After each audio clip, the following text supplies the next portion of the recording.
Midyat Halk Eğitim Merkezi'nde usta öğreticilik yapıyorum. Adım Nimet Aslan. Şu an kumaş üzerine yakma işlemi yapıyoruz. Genelde hani buralarda ahşap üzerine yakmalar yapılırdı. Ben kumaş üzerinde de denedim ve çok beğenildi. Çok güzel oluyor. Değişik bir, farklı bir şey. Nereden gelme? Vallahi ben bilemiyorum yani nereden geldiğini. Sadece fikir yani. Hayır, büyüklerden değil. Ya el sanatları, bölümüm el sanatları olduğu için daha bir araştırmacıyız. Öyle fark ettim yani. Dedim bunu da deneyeyim. Yeni başladık biz burada. İlk işte Halk Eğitim Merkezi'nde ahşap kursları vardı ama kumaş üzerine yoktu. Yeni başladık ve yeni olmasına rağmen çok beğeniliyor.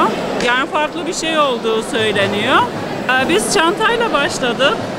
Kalemlik yapıyoruz, gösterebiliriz. Kalemlik, tablo yapıyoruz. Tablolarımız var.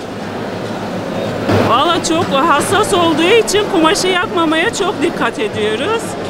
Yani bir günde bir çantanın eğer ki basitse olur ama zor işlemler, örneğin şu midyat resmi, yani 2 gününü de alır.